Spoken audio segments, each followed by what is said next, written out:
Wow, let me just start by saying what a week in the NFL, off the field and on the field. I mean, hopefully we can get past some of this stuff and start talking about football again.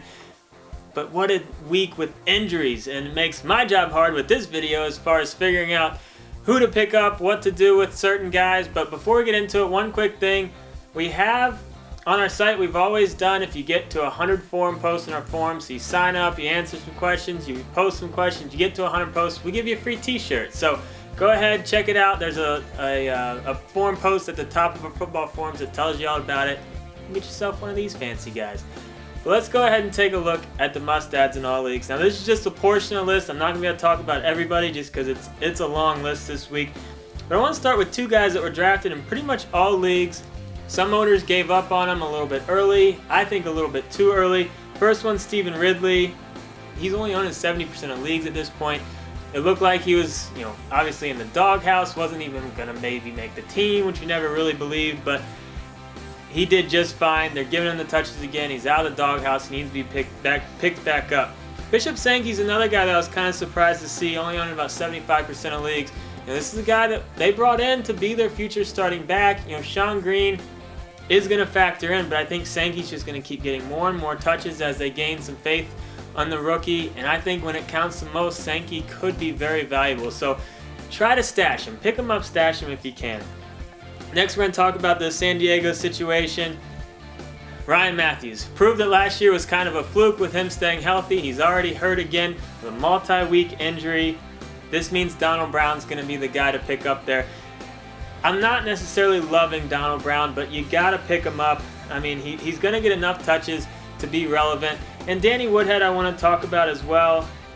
I don't think his role is going to change a ton, but he is going to get probably a few more carries, and he's going to get probably even more passes than before. I think both those guys are worth adding in all leagues while Matthews is out. Got to talk about Knile Davis. That's the big pickup of the week. Do what you got to do to get this guy. Use the #1 waiver. If you're in a fab bidding league, pay a lot of money for this guy.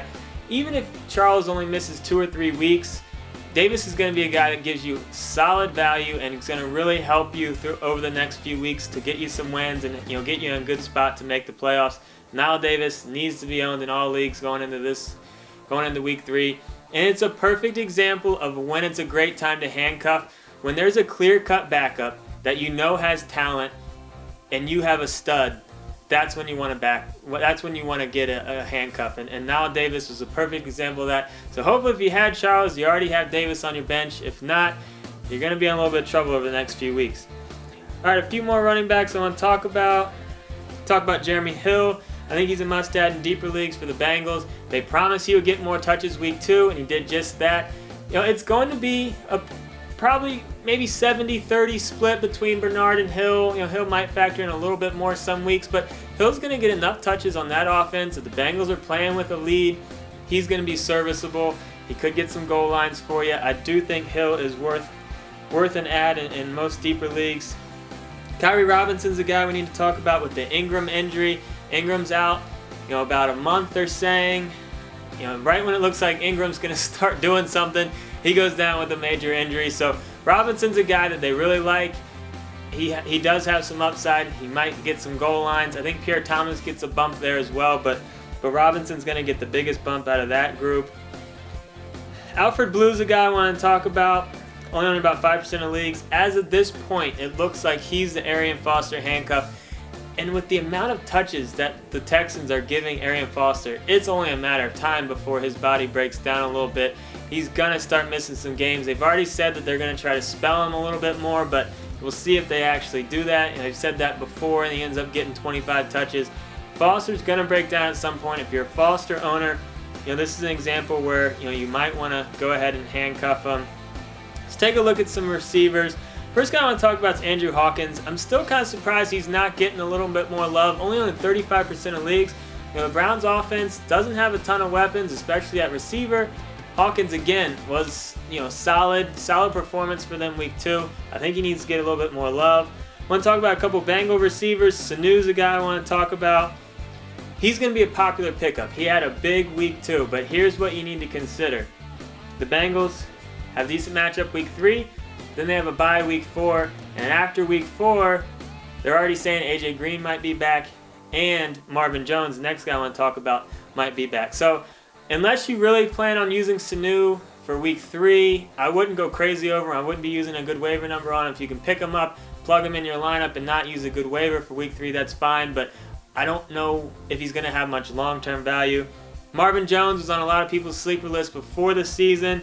He got hurt. They're saying he's probably going to be back after the Bengals bye during week 4. It's time to start picking this guy up. If you don't pick him up before week 3 starts, you're probably going to have to use a pretty decent waiver number to get him. Brian Quick's another guy I want to talk about. Out there with St. Louis, on an offense that lacks weapons, he's kind of one of their only bright spots at this point. 2 straight good games for them. He's getting a ton of targets. I like his upside moving forward. And even though they were able to sneak out a win week 2, which was pretty surprising, I think they're going to be playing from behind for most of the year. So I like his chances to get some junk yards in the 4th quarter. And if you lost Vernon Davis, we'll see the severity of that injury, how that plays out. A lot of tight ends kind of busted out. Lots of options here. Delaney Walker only owning 75% of leagues. Here's a guy that's been around for a while, has never really had a monster year. This could very well be a career year for him. Niles Paul's a guy that's interesting. He's going to get picked up in a lot of leagues, and for good reason, but I would hesitate people a little bit just because we don't know when Jordan Reed's going to be back. We don't know, if it was kind of fluky with as far as where Cousins was throwing the ball, but Paul definitely high upside tight end you need to take a look at. And then Larry Donnell for the Giants. This guy's a freak. This guy is very athletic.